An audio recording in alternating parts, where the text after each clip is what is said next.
Welcome to the Ezekiel TechCast, where we bring you all things science, engineering, technology, and innovation. Today, we are joined by Ryan Bradley and Grant Frazier, the co-founders of Global Entry Hub. Ryan Bradley is a co-founder and the driving force behind the product vision with a background as a human resources executive. He focuses on the ethics and operational design of their AI, Mira, which provides plain language, multilingual guidance for immigration processes. Grant Frazier is a co-founder and principal architect.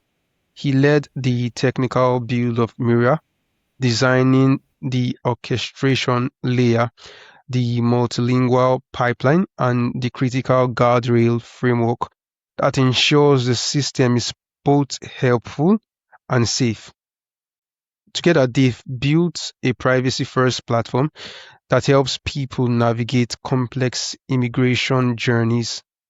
In this episode, we'll dive into the architecture and ethics of building AI for high-stakes, human-centered domains. Ryan and Grant, welcome to the show. It's Thank great to be you. here, Thanks for Ezekiel. having us. Thanks. Yeah, Thanks for the I'm intro. excited. I'm excited to have the both of you I think here you today. described that as about as well as we can. Exactly. Nice job. Fantastic. Thank you very much for that. So quickly, let's dive in. Firstly, Ryan, can you tell us about what you are building at Global Entry Hub, Mira? So what is it? Who is it for? And what was the technology gap you saw that made you start building this? Yeah, absolutely. It's a great question. And Grant, feel free to jump in here too. Grant and I have known each other for probably the better part of 15 years and live on opposite sides of the country and work together for a number of years and very like-minded individuals that see the same problem on opposite sides of the country and start with a conversation. You know, you touched on the fact my human resources background. I'm an HR executive and I've been in the space for a long time. But most recently, immigration it's been a challenge for a couple of people on teams that I'm directly responsible for. The H1B process here has been very challenging, right? Yeah. Grant sees it through another lens. He's got some operational folks in the field working for him that have some challenges. And start with a conversation. Start with a conversation about those people and how it impacts them and how, we believe that immigration it's a basic fundamental right, right? We believe everybody's entitled to it everywhere as long as they, do it the right way. But we also recognize that it's a very complicated process, and from there, the conversation went down a bit of a rabbit hole and we started talking about visas and asylum and family reunification and all these big global problems, right? Because it's not just here in the US. And we had a really, really big vision. And Grant said, hey, I kind of got an idea, man. I'm building a platform for that. And I'm not going to steal his oxygen. I'll pass it off to him here in a second. But we realized there was really no other product like it in the space. And so there's a problem. And I think we were probably one of the first to develop a really, really unique solution. But I'll let Grant compound on that and Yeah, sure. tell you a little bit more about it. Good intro, Ryan. And Ezekiel, again, thanks for having us. I think what really came down to is I'm actually in commercial janitorial. So I oversee janitorial for a large firm, a large company here in the States. And the company itself is actually international. And so what we've seen in the States, if it's hit news out by you guys or internationally, what's going on, it's just different. It's a little bit chaotic. And a lot of my working staff are immigrants. Most of them are first generation because I do janitorial work. And so through the last 11 months, I've seen a lot of concern, consternation, all the pieces that go with everything that's happening in the States, specifically with my employees. And it was one of these pieces where I thought, well, there's got to be something I do to help, right? I don't know what it is, but there's got to be something. So the initial idea started with, I called Ryan and said, hey, I think I can try and build a form generator, right? If I could find a way to help fill out forms in whatever your native language is to wherever you're going, right? That's a helpful step. And it kind of evolved into what Mira is today, which is, well, we kind of backed off of forms because there's so many different ways to play that game. There's a lot of lawyers, quite frankly, that will do it better than AI probably ever will. So we looked at it from the standpoint of saying, how can I help everybody? So the first question is, how can I be helpful? And what we kind of came to the conclusion of was, if I can build almost an educational platform utilizing, the depth and breadth of what AI is capable of, I'd be able to get some really good information out in the language of your choice, in plain language, right? So that you don't have to have a PhD to understand what a DS-160 is or an I-90 or whatever the immigration, right? The intent was, let's make it simple. Let's make it easy to navigate. Let's help you understand confidently if you want to take this massive journey. And if so, what's involved? How much does it cost? Where do you need to go? What questions might they ask, right? Those types of items just to make you feel more confident about the next step you're going to take.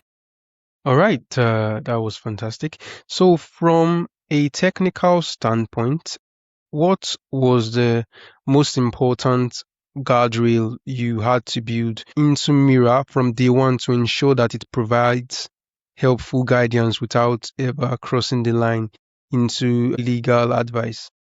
That is a excellent question. So backend wise, right? A lot of it is the model you train. So it's who are you connecting to, right? Are you going to use an LLM like GPT? Are you going to use Claude or Perplexity? All of the pieces you can kind of pick from now.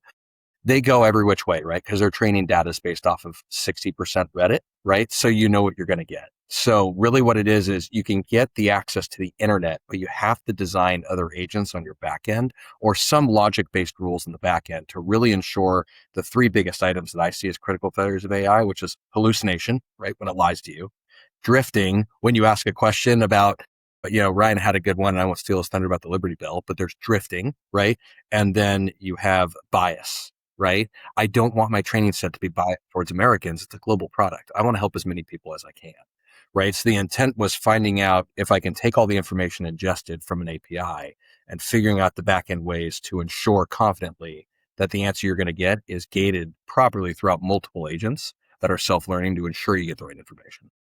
All right. Super critical, right? And this is it's a very complicated process. And Grant could steal my story about the Liberty Bell. I think it's a funny one because we both have children and they're obviously curious about what we're doing and they're more curious about AI. And my son and a couple of his friends were on GPT and they started, typing in stuff about the Liberty Bell. I live in Philadelphia, right? It's a big symbol of American freedom here. And all of a sudden, it went from the Liberty Bell in Philadelphia, which is a big bell with a crack in it, to the Liberty Bell, BLE, which was the name of a riverboat on the Mississippi River in the middle of the country, right? So they started looking up something that was absolutely not where that chat landed, right? And in getting back to Grant's point, that's why in the space that we're helping people in, it is super critical we stick the landing, right? Mm-hmm. And I think I can't speak for how other countries are talking about AI, but at least here in the States, some of the debate is, regulation. Should the government be regulating AI companies? Should AI companies be self-regulating? And I think what Grant and I decided is, at least for our product, the answer is yes. It's an extremely ethical product, and I'm sure we'll get into that. But we have to kind of gate and guardrail our product so that you don't go left or right of center, and it stays on whatever your journey is. It's super important. I think, right. Ezekiel, I would add to that if I could before we move. Yeah, sure. Another piece I would like to add to that is with the importance of the data and knowing that we're not here to overtake paralegals. We're not here to overtake a notario or a lawyer, right? We want to be adjacent to it. The intent was to give as much basic data, right? Let's say most folks, because these systems are designed for governments by governments, right? It moves government paperwork. They're really confusing. So I think our intent was, how do I get the basic information that you would spend 6, 7, 8 hours on Google or Reddit or talking to your cousin that tried it last year, whatever it is, right? There's so many ways to get the information, but you never know what you're getting. So our intent was, let's get one spot where you can take those 8 hours of Google searches in 5 minutes and a couple, prompts, right? How do I get to X? How do I get to Y? Right? To get you to that level so you can, for $5 US, you can kind of understand where you need to go and figure out if that's the right path for you. If not, it can suggest alternate paths, right? Is essentially the idea. Fantastic. So Mira works in several languages, right?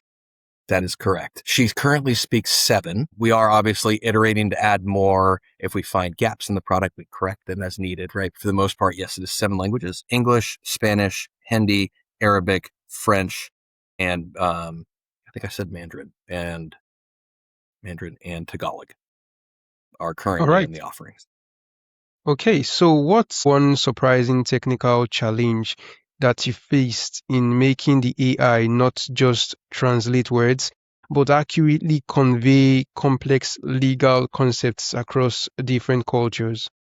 That is an excellent question. I'd say there's probably 2 pieces to that. And then Ryan, please feel free to chime in. One is we can't get too specific, right? I can explain, I'll use the US, for example. DS-160 is essentially a massively kind of the common immigration form, if you will, right? For whatever you're immigrating to the States for. I can describe what the form is. I can help you understand why they're asking the questions they do. I'm not going to fill it out for you. That's for a lawyer, right? I'm also not going to tell you where that form should go and what it should do. I can tell you excuse me, let me back that up. I can tell you what the form is supposed to do. What I can't tell you is, will the form get accepted? Will it do any of that? Is there extraditional information? That is for a trained lawyer. We're not. So what we did with Mira was we created a lot of back-end process.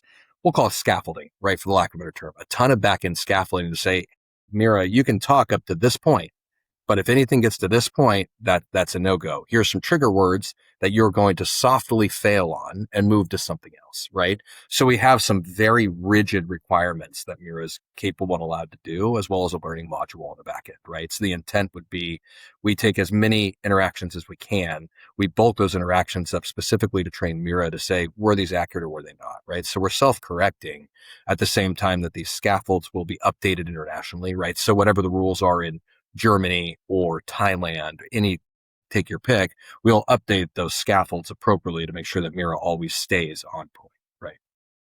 But that was a very technical, interesting challenge just based off the fact that every country is different, right? They all do it differently depending on how it is. Yeah. And every journey is within it, right? So a lot of it is, I want to get basic information to you to feel confident before you step in wherever you're going, right? My intent is not to replace anybody.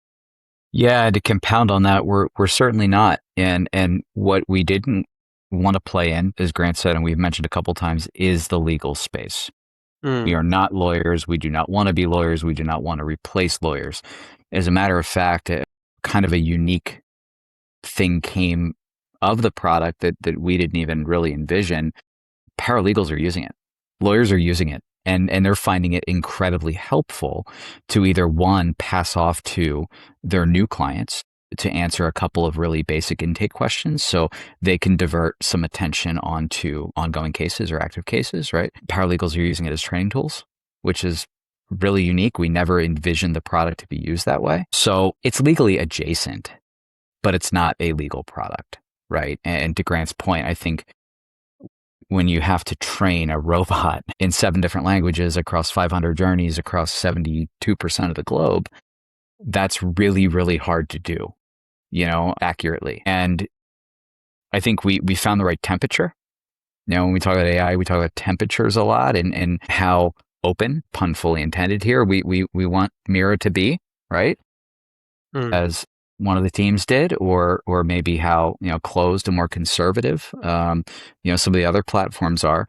We did kind of want to find the right temperature because we do want Mira to be empathetic. It's a sensitive topic, so it was a huge challenge, and I think, Grant, that was probably one of the biggest hurdles. Yeah, I think that was one. The other piece too, Ezekiel, that I'm happy to share is, I have zero coding background. I'm an operations executive, right? Wow. So I am not an We're IT not guy, tech guys, not by even the way. close. Yeah. We are not tech guys. I Really? started getting into, I started Really? getting into, Yeah, we're really not. Not at all. Yeah. Interesting. I started to get into utilizing OpenAI's LLM, right? That's how I started. And then I kind of got more interested in, Perplexity runs differently, Claude runs differently. Take your pick on what AI you use. But about 2 years ago, I started working on my prompting.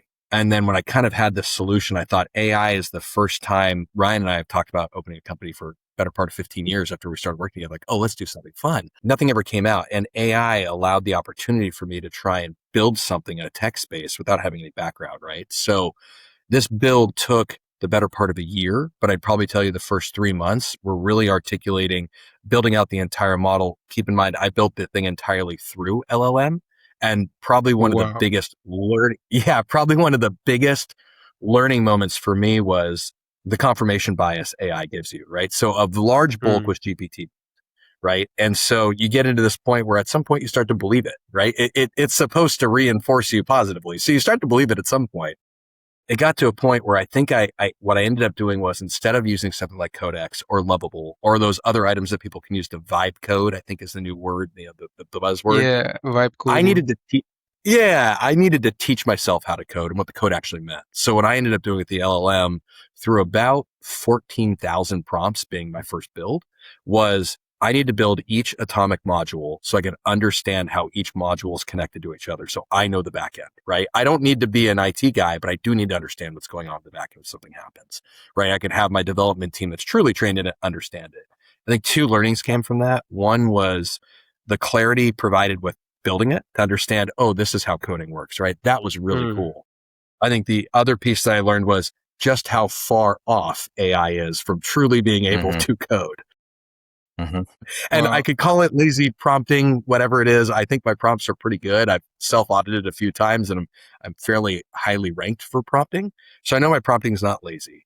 But what it really came down to is, AI says you're good. And then Ryan and I engaged the developer to say, okay, I don't know how to do a couple of the really, really intense blocking, tackling pieces, connecting some of these items, things like that. That's not my wheelhouse. Let me get an expert. We get an expert, and come to find out the product is nowhere near where I thought it would be, no matter how many. I think I built 1,800 atomic modules at the time, not even close. Wow. So you go back to the drawing board, right? Figure out next steps. It wasn't a total rebuild, but it was close, and I think it was a huge setback for us, and it's so funny because you listen to founder stories or co-founder stories, and there's so many setbacks and so many failures, and we've had a couple. I mean, this product is, as Grant had alluded to in the intro or somewhere close to the intro, this was supposed to fill out forms. That was scrapped, and we thought we had a product that was ready for launch 4 or 5 months ago. We were not even close. All the while, AI was saying, "Oh, you guys are great. There's no product like it. It's going to work like a charm." Blah blah blah. And we're like, "Hey, fantastic!" And we had 4 other companies lined up to launch after this one, and we were thinking, "Hey, I was going to sit on a fishing boat by now." But no, here we are, and we're happy it's here, and we're happy it's live, and we're happy it works, and we're happy the response has been tremendous. We're happy it's helping people and set out to do what it's supposed to do, but it is technical. It is hard, and AI it's garbage in, garbage out. It is only as good as it is in its current state, and it is still learning a lot. And I think, fascinating. Ezekiel, I think for some of your listeners, right, and what I'm seeing with AI now, and granted, I started building a year ago, right? So I was on 4.0, quite frankly. I was using GPT 4.0 with Claude, Perplexity, and a little bit of Lovable to make sure that I could check my math, right? So a little bit of everything to try and consolidate using all the systems. Where it was last November to where we are almost coming up to November, it is light years from what I was building with, right? The tool itself, right? LLMs themselves. You can see the injections and the positive movements in the right direction, but I can also tell you that's most interesting to identify as it's almost easier in the 4.0 model. If you're going to work with GPT, it was almost easier to use that reasoning logic and create that, knowing that there's going to be a gap, than it is with 5, because it is so much more robust and more confident. I am having a harder time finding challenges, if you will, within code or anything else I'm using, including Codex, right? That OpenAI is utilized. I'm starting to utilize that pretty heavily. But looking at it from that standpoint is I understand where it's going, but it's harder for me to identify where the tech is going to fail. Where I got so used to 4.0 and early versions of Claude that I could identify when the AI was drifting, when it was totally biased, right? When you go, hey, you hear the word deep research, right? On a lot of things, run deep research. Yeah. And also next thing you know, when you really dive in, AI looked at 100 pieces, right? Well, if you're a statistician at all, to have causality, you have to have about 50,000 data points to have causal proof. So AI will tell you, I'm totally confident. This is causality speaking. I looked at 100 pieces of information. And you're like, okay, time out. So you can see it in real models. I don't see it as much on the new. And I think that for me is a concern for those that are continuing to build. If your listeners are doing that or following our steps, the concern is you have to be way more diligent on identifying where's that hallucination, where's that bias, what's the back end mathematics I know that I need to ensure are articulated, right, in my prompting to ensure that it's going to be a successful. Fantastic. You emphasize being privacy first with features like data deletion. Ryan, like why would you say this is actually non-negotiable for from a user trust perspective? And also, Grant, what does that delete on demand actually look like on your system's architecture? Grant, go ahead. You can take your part first. Yeah, absolutely. The systems architecture on the back end, I would have to get more with my developers to really give you the full in-breadth knowledge of what that is. But in very layman's terms for your listeners, it's you come in, you hit that button, your entire footprint is wiped from our site. I don't keep your chat data. I'm not going to train on that data. If you would like to not be a part of this, if you want to, we looked at it from the standpoint of, I think, what's kind of the current temperature in the States, right? If, or anywhere, right? If you immigrated to a country and you didn't follow the legal realms and now you're trying to fix that process, right? You got there quickly, you tried to beat your family there and now you're trying to figure it out. There's a really concerning element. Who's watching me, right? And governments are all different everywhere. So a lot of the intent was you're probably scared. You can't talk to experts, especially in the States now. If the news has hit you guys, there's folks that try to go to, lawyers and everything else. They're getting caught and deported in the process, regardless of what it is. And so there's this element of fear that I wanted to make sure that if you're a part of that population, right, that really has already tried to get there ahead of your family, I need to protect you as much as I can, like the product should. So the intent was you come in, you get your questions answered. I delete everything. I don't want it. I don't need it. If you want to add value to the product, you'll keep your information in there. We'll learn from it, but we're also doing things on the back end to continue updating our learning models regardless. So it's not that we need the user data to increase our product. It's just nice to have to make sure that the responses remain human, right? It doesn't become robotic. It doesn't become a chatbot. But to me, it was more important to get the information out and ensure that somebody comes in is as confident knowing that if they get in and get their answers, they can be completely like they were never there. But Ryan, I'll default to you on your efforts on data privacy. Yeah, we've had a ton of conversations around this. We've spent a lot of late nights probably putting each other to bed talking about this. And it's the temperature here, Ezekiel, in the United States is really, really high right now. And the media is using terms like they are disappearing people. It's not my term, but that's what's being socialized here, right? And, for your listeners that are curious about what that looks like, they can find it online. I'm not going to describe it, but people here are scared that are not naturally born here. Right. And there's a whole subset of the population that may have been born here and they're not legal and they don't know they're not legal. They were born here. This is all they ever know. Right. And those people right now are facing deportation. Right. People are showing up to courthouses because they're supposed to. Right. And they're supposed to check in with customs and immigration appointments and they're being deported. So I'm not going to get into the politics of all that. We're not here to debate the left or the right. Grant and I sit right in the middle, and we are trying to make a tool to educate everybody to do it the right way. Right? Because I think fundamentally I don't care what bar you put me at, I can look to my left, look to my right, and probably have a conversation that gets it back to the middle, that as long as people are doing it the right way, I don't think too many people have an issue with that. Right? We're trying to put together a product that helps them do that very thing the right way, right? But having said that, in order for Mira to provide information, you have to register. Right? You need an account. It needs to be unique to you, and that's important, right? And in order to do that, it's quid pro quo, right? You've got to give us a little bit of information. You've got to set up an account. Right. And there's just so much sensitivity here for people to give up that information. Folks are scared.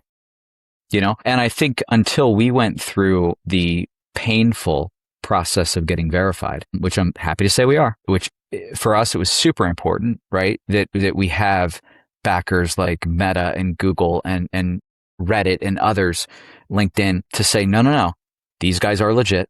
These guys are not the government.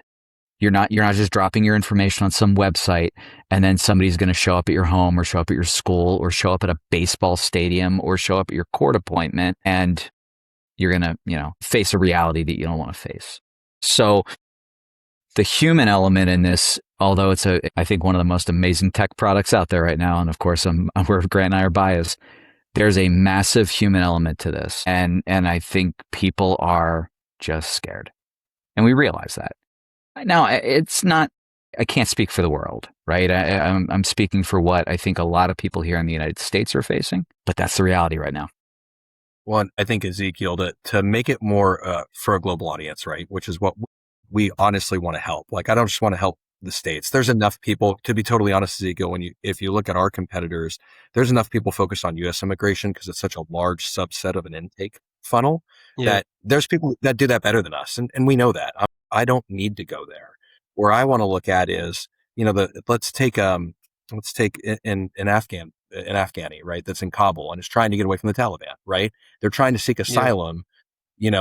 I can't log on to a government server under the Taliban because guess what? That's not safe, right? But if I come onto here and I say I need asylum, Mira can tell you, okay, here's the nearest UNHRC. Here's the nearest IIRC, right? Location. Here's the nearest consulate for this country that's friendly to Afghan refugees, right? Those types of items that Mira can help with. So you can get those at least answers. So if you're in any one of those situations, pick a country, pick an issue, Ukraine, right? Pick an issue, pick a country. You can go in confidently saying, okay, I know this is the right information. I know the nearest consulate to me is going to be here. I have no idea where I need to go, but let's use the Kabul example.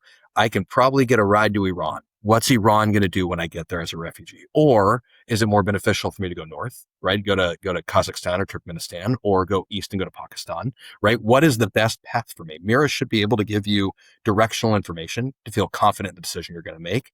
But that's as far as we want to take it, right? Because there are professionals outside of that piece that are going to do that better than an AI ever will. And we know that, right? So to Brian's point about being human and responsible, a robot's going to get you so far. I want the robot to make sure you have the right information to where you need to get to make sure you do it safely. From there, there's experts that have trained their entire life to take you those next 3 or 4 steps. But what's really nice and what we see as a synergy for our product is that if I can get enough people there, look, these NGOs, IICRC, WHO, right? Pick whatever organization internationally is there. They're strapped for people, right? They can only take in so many. So the more people I can get to them that are armed with the right information, the more people they can help, right? They're not starting from ground zero every time. They're starting from step 3, right? And that means if I don't resources are so limited. Exactly. If I don't have to spend the first 3 hours on step 1 through 3, I get 3 more hours to help somebody else. Right. That's kind of our mission intent, if you will. At least that was my driving force after starting small and realizing, wait, I want to do more. I want to be more helpful. What does that look like? All right. So let's dwell on the impact of Mira so far. So can you share a story of how Mira's guidance has already made a tangible difference for someone navigating their immigration journey? If you feel that information is not too sensitive to share openly, I'd like to hear one of such cases. I can default to you for that one. All right, let me try to. It's obviously I talked about the sensitivity, so let me kind of mentally redact some of the story. We've gotten a huge response, which has been it's been overwhelming. It's been pretty incredible, and I think at the end of the day, Grant and I talk about it a lot. We've got to charge something for it because we've got a cost, right? This thing is not free, but we wanted to price it in a way that makes sense, I hope, for the majority of people everywhere, right? We really feel that it is economical in most cases, more so than going directly to an attorney. And I will say that, we got feedback from a family that had used it, saved about $2,500 worth of legal fees. And what they saved not only got them to where they were going, but it covered their first month's worth of rent. And that's the kind of impact we're looking to make. And I think what's even more exciting, if we can tease you and your audience a little bit, we're just getting started, Mm. and there are a couple of other modules that are going to come in after this and hopefully very soon. But one is a financial education component to the country that you're going to, if that's new to you. And don't mishear me, it's not replacing a bank or giving financial advice or investment advice, but it will teach you about the banking system of that country. Coming after that is going to be something very similarly positioned for education. So it will kind of orient your family as to what they're going to experience when their kids start going to school, or homework they bring home, right? And the pie in the sky idea, to kind of close out that flywheel, is a tool that will help you kind of put all your skills and all your education into the platform. It will help you generate a resume, not only in your language, but in the language of the country that you're going to. So we have really big ideas that are already whiteboarded, and we're trying to get going, right? And that's why some of this revenue is obviously important too. Cover our costs, continue to build, but we're about as nonprofit focused without being a nonprofit as we could possibly be. We want this to be incredibly affordable. We don't want it to be cost prohibitive. We're also looking at a nonprofit arm to this, being the Mira Fund, which every piece of what all purchases will go into the Mira Fund, which will help fund folks that cannot afford the product. But I think, when Grant and I get feedback that you saved me an incredible amount of money that I was actually able to use to get to where I was going and cover some of my living expenses, I still needed to go to an attorney. Don't get me wrong. And again, we're not trying to replace that attorney. But we were able to aid them so far along in that process. It was able to save them a considerable amount of money that they were not expecting to save. So, that was it was heartwarming. I think the more people we can help get to where they were going safely and keep money in their pocket to put a roof over their head and food on their table, I think is that's, I don't know, that's what hits me. Yeah. Grant, I don't know if you have I think anything you want to one add of the there? other, yeah, one of the user story I guess I shared with you, Ezekiel, is we talked about time, right, and time savings that we're hoping folks get. But I think what has been most impactful for me is getting some early reviews, right? Because we've been live for a couple of weeks now, right? We're getting these early reviews. Obviously, we need as much brutal information to make our product the best it can be, right, for the end user. But some of the best reviews I've seen have been folks who just say they feel like they get it, right? They feel like they understand it now, right? They feel confident, where if I was going from Nigeria to Kenya for work, right? Or South Africa for work, and I have, I'm talking to some guy, some company's helping me out. They're throwing acronyms or words around that I have no idea what they mean. Regardless of how educated you are, you're still going to feel nervous, right? There's that anxiety attached to, I don't know what's about to happen, but I know this is going to impact my life, right? And what I've seen directionally earlier is you get these folks that just say, hey, look, one guy, incredibly intelligent, said, I know I'm smart, but this product made me feel capable to do what I need to do, right? And that's one of those things that's exactly why Ryan and I got together and spent all these late nights. I mean, we both have day jobs, right? This is a total side project we want to make into a day job. We want this to be our passion, right? Those are the things that drive you to stay up until 2 or 3 in the morning after you work a full shift to try and get the next code piece done, right?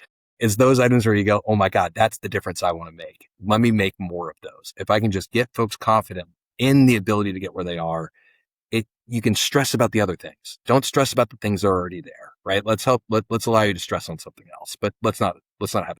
We're both a little more black and blue under the eyes these days. I got about 3 hours of sleep last night. I don't know about you, Grant, but it's all for good reason, and to my point about the cost savings, to Grant's point about the additional education, I'll layer in, one other, and that is just all of the information being put in the same place really, really quickly in the user's native language, right? Because let's not pretend this information isn't already out there. Of course it is. You can Google it. You can go to the government website. You can look it up on other resources, right? You can go to an NGO. You can you can grab all of this information you need. We know that, right? But what the platform allows folks to do through Mira with a couple of prompts and a couple of mouse clicks is get all that information right in front of you in a way that is about as plain as I am speaking to you right now, right? Which I think for us was super important because Grant, I think, took a little jab at me earlier in the call about needing a PhD for this information. We don't want people to be overwhelmed. And I think, some additional feedback we've gotten is that as well. It's easy. It puts it all right there really, really quick. And it saves a ton of time and a ton of money. And that's kind of the feedback that we're getting, at least early on. We're a couple weeks in. But what's refreshing to us is they're the very conversations that Grant and I had when we were building the platform, right? That was kind of the vision. We're like, wow, man, we want to save people time. We want to save people money. We want to make things less confusing. We want to put it in front of people in their native language, right? Yeah. And that's the feedback we're getting. So it's really fulfilling to hear. It's that hits close to home when we hear that. All right. So in your work, which is all about using technology to empower people with clarity and safety, so what does the word innovation truly mean to you? When I think of, there's kind of two buckets when I think of information. There's the home run swings, right? It's the, my gosh, an LLM became real, right? That's a home run swing. And then you have innovations that go, what I do in my day job, which is minutes and seconds. Where do I find the minutes and where do I find the seconds to allow somebody to do something else, right? I've done that over and over in my professional career. I look at innovations as where can I get more efficient? Where can I get more value to make something easier to do something else with my time, something elevated, right? So when I look at this from an innovation standpoint, this product, I look at it going, okay, I'm more efficient with my searches, right? Because I don't have to go to 20 different places and all these other pieces to get the information I need. That's one. I think the time value of money, right? Now that I don't spend 8 hours Googling, I might be able to work an extra shift, make a little bit more for my first month's rent with where I'm going, or put food on the table, right? Yeah. Whatever that looks like. So I really think if I'm looking at innovation as a whole, it's got to be, regardless of breadth and depth, it has to either materially make an impact to either the way you spend your time, the way you spend your money, or the way you feel about whatever you are interacting with or your end goal, right? I would say if innovation isn't hitting those three buckets really, really hard, you're not innovating, you're just iterating, right? Interesting. So, Ryan, do you Couldn't have have said it anything you better. want to add to that, or I you couldn't agree with have said it everything he better. said? I agree with everything Grant just said. No, I joke. I do agree with it. And I think for me, the biggest piece, we said that we're not tech guys. At least we weren't. We didn't start it out as tech guys. We weren't before we're this. Tech guys now. We're tech guys now, but we didn't start out as tech guys. Grant has an operational and leadership background, highly educated. I have a business background. I used to go into companies and for a big part of my career and find efficiencies, right? They handed me the P&L sheet and I had to look at the middle of it and say, how can we get better? Right? And to Grant's point, what did better look like? Well, better looked like something different for every company. Maybe it was how do we do it faster? Maybe it was how do we do more with less? Maybe it's, how can we make the bottom line look bigger? How can we do that? And I think the answer is innovate. It's a broad term, right? But for me, I think I can link it back to a business term called opportunity cost, and that's what do you give up to get?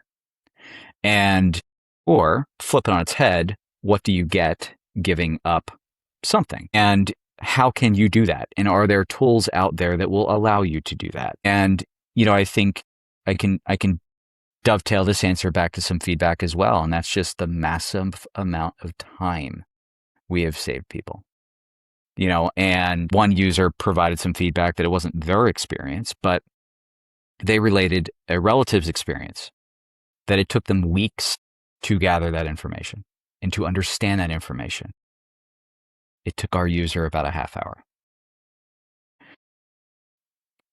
There's a massive give back there. There's a massive trade-off there. And I don't think that would have been possible with, again, a little bias here, but without Mira, without our product. Right? And that's innovation. I used to joke, we used to ride horses here 250 years ago, and now we're driving cars. The innovation's constant, right? We don't do things the same way.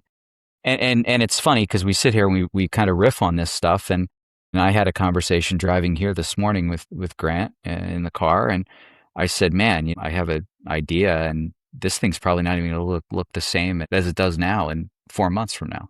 We know that. Because we've got to constantly innovate. We've got to constantly improve. We've got to constantly provide the best possible product we can for our users. So I think innovation is constant. All right. Great. That was really interesting to hear the meaning of the word innovation from your own perspective. So finally, for our listeners who want to see this ethical AI in action, where can they go to learn more about Global Entry Hub and perhaps try out Mira for themselves? We invite everybody to go to our website. It's www.globalentryhub.com. Ezekiel, I trust you'll provide that link to your users. Yeah, for the show notes. Absolutely. So go there, click on the link, register. There's a try Mira. There's a button right in the middle of the page that says try Mira. It'll pop up a little registration window, pop in your email address and create a password. As Grant had spoke to earlier, you can hit one button and delete all that when you're done. But registering will get you a couple free prompts. And if you want to use the product longer or have a need to use the product longer, you can certainly upgrade once you're there. But we invite everybody to our website, and we are on just about every social media platform available under the name Global Entry Hub. That was available everywhere, so we hopped on it. So check us out on social, check us out, go directly to our website. That's where I'd invite everybody as a first stop. And if you have any questions, comments, you can email us at support@globalentryhub.com. Great. So Grant, Ryan, it's been a really interesting and insightful conversation today with the both of you. And I am totally excited and honored to have you guys on the show today. We're happy to be here, Ezekiel. Thanks for having us. Yeah, thank you very much for giving us the opportunity and your time too. We appreciate it. Hopefully we helped your audience out like we're trying to help out as many folks as we can, right? So we appreciate it. Hey, and one thing before we hop, I do want to offer your audience. If anybody wants to go to our Instagram, it's just @Global Entry Hub, and shoot us a note, shoot us a message. The first 10 messages we get, we'll give them our most expensive package as a trial. So hop over there and shoot us a note. We'll keep an eye on it, and I'm happy to give a couple away, and in return for some feedback. And the only way we're going to get better and continue to innovate is with that feedback, and we love user feedback. So we welcome it. Okay.